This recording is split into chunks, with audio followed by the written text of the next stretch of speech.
here.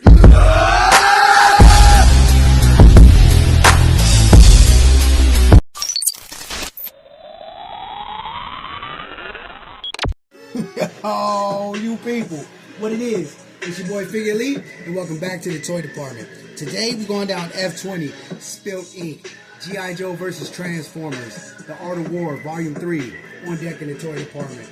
So yo, this one is unique, okay? This was done Devil's Due.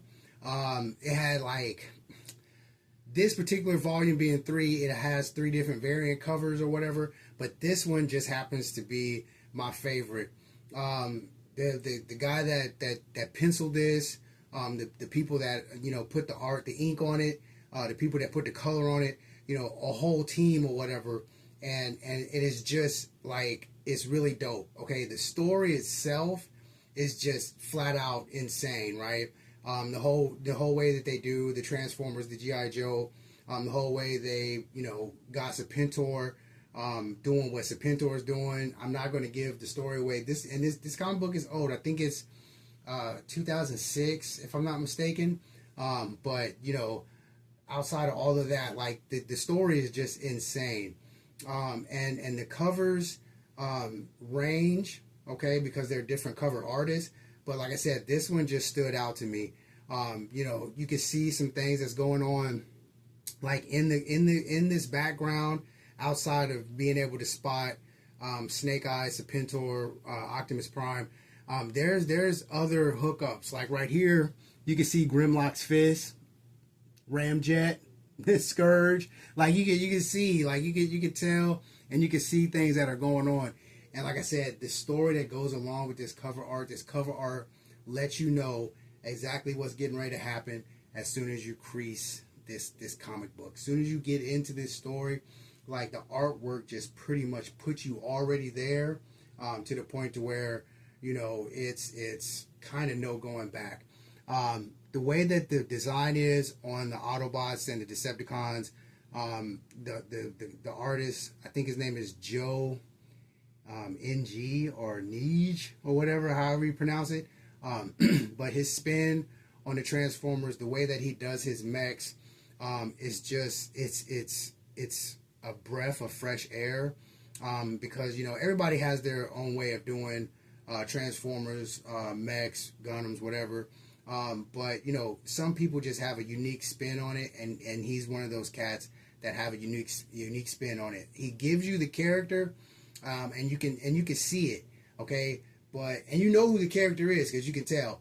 But when you look at the proportions, when you look at the how they're posed up, just in the art, you know, those certain things right there bring a certain caliber to that character. So it's one of those things. Like when you see, when you think of Optimus Prime, you think of prestige and honor and all this other good stuff.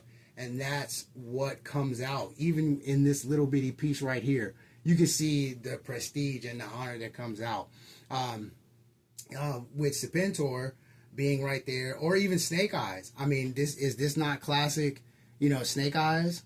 And he's not even, you know, a mech. He's just, you know, human. And what I'm saying is the art, or the artist that does this, just brings all of that to life. So you know who these characters are, you can recognize them, and then the proportions, the posing, all this other good stuff, you know what I'm saying, whether it be abstract or based on anatomy for real, you could tell, and it just brings the story to life. So without even creasing this comic or this graphic novel, because this is volume 3, without even creasing this, you know, you're pulled in from jump. I mean, even with Hot Rod, you know, off to the side, it's just, you know, you kind of figure and get what you're getting ready to get into. And then when you do crease it, yo, it's I'm telling you, if you haven't read this story, or if you haven't like let somebody on YouTube read it to you or cover it for you, yo, you should check it out. All 3 volumes are dope, and it's just a different take on some classic hookups. The whole spin on Serpentor is insane. And then, you know, just being able to have that freedom to do what they do inside these covers is insane to me. So I'm really for, as far as like IDW, Devil's Due, Dreamwave, and Skybound now, of course.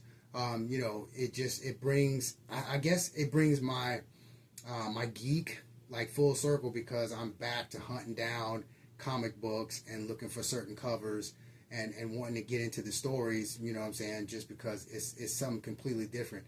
Just like Transformers Lost Light, oh my goodness, IDW, that whole hookup right there, insane. If you haven't, so I'm not going to spoil it for you. I would never spoil it. You know, Spilled Ink is all about the covers and the artists that bring these covers to life. Not to leave out the pencil, not the pencil, the inker and the colorist. You know what I'm saying? But the vision under all of that ink, under all of that color, the pencil that was put to paper, you know, was it assassinated or was it not? And I would say it was assassinated. So, you people, you know how we do it. I'm not going to hold you. Always, always stay in God's grace. And into the next run, hey, yo, 100, no change. Peace.